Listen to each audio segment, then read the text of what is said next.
Hello विद्यार्थियों, आज हम लोग उत्तर भारत के जलप्रपातों पर बात करेंगे कि उत्तर भारत में कौन कौन से जलप्रपात पाए जाते हैं। ठीक है ना। तो देखिए, उत्तर भारत में ये सारे जलप्रपात हैं, क्वेश्चन इनसे आते हैं।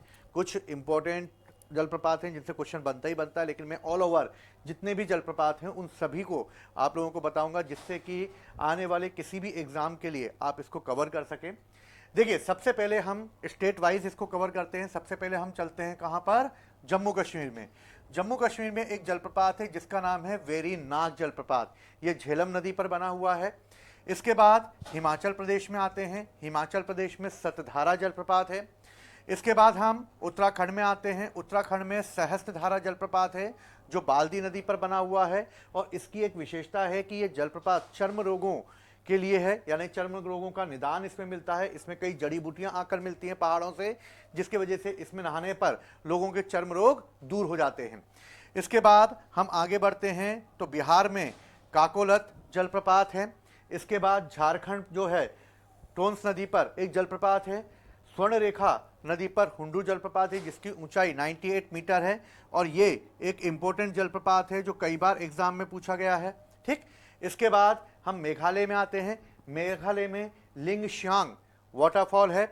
इसके बाद लैंडशिंग वाटरफॉल है, और इसके बाद एक और है नोकलिकाई वाटरफॉल। नोकलिकाई वाटरफॉल जो है उसकी ऊंचाई 340 मीटर है, और विश्व जलप्रपात डाटाबेस के अनुसार नोकलिकाई जो है वो भारत का सबसे ऊंचा जलप्रपात है। लेकिन अगर भारत के डाटाबेस से अगर हम बात करें तो भारतीय डाटाबेस के अनुसार भारत का सबसे ऊंचा जलप्रपात कर्नाटक में कुंजीकल जलप्रपात है, जिसको हम अगले क्लास में कवर करेंगे।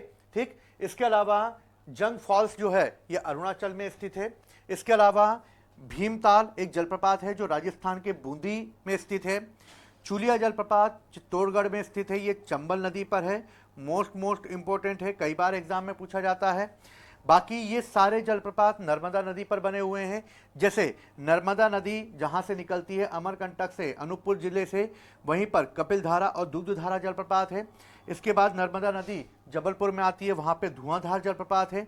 इसके बाद नर्मदा नदी आगे खंडवा में प्रवेश करती है, वहां पे मंदार और दर्दी जलप्रपात है। और इसके बाद जो है महेश्वर में एक और जलप्रपात है जिसका नाम है सहस्त्रधारा जलप्रपात। इसके अलावा कूने जलप्रपात महाराष्ट्र में पुणे पर है, पुणे शहर में स्थित है। और येना जलप्रपात पश्चिमी घाट में महाबलेश्वर पर स्थित है। इसके अलावा चित्रकूट वाटरफॉल मोस्ट इंपॉर्टेंट है, कई बार एग्जाम में पूछा गया है। चित्रकूट जलप्रपात जो है वो इंद्रावती रिवर पर छत्तीसगढ़ में स्थित है। ये भारत का नियाग्रा फॉल्स कहलाता है। याद रखना, नियाग्रा फॉल्स जो है वो सेंट लॉरेंस रिवर पर है कनाडा में। ठीक। तो नियाग्रा फॉल्स जो है वो मोस्ट इंपॉर्टेंट है। और भारत का नियाग्रा फॉल्स किसको कहते हैं? चित्रकूट को कहते हैं, जिसकी ऊंचाई 90 फीट है। ये जो सारे जलप्रपात हैं, ये सारे जलप्रपात जो हैं वो कहां पाए जाते हैं? ये जो है उत्तर भारत में पाए जाते हैं। एक और जलप्रपात है जो कि मिजोरम में स्थित है, जिसका नाम है वांतावांग। वांतावांग जलप्रपात मिजोरम में स्थित है ये। ठीक। तो ये है उत्तर भारत के जलप्रपात। अगली क्लास में हम देखेंगे दक्षिण भारत के जलप्रपात। जय हिंद, जय भारत।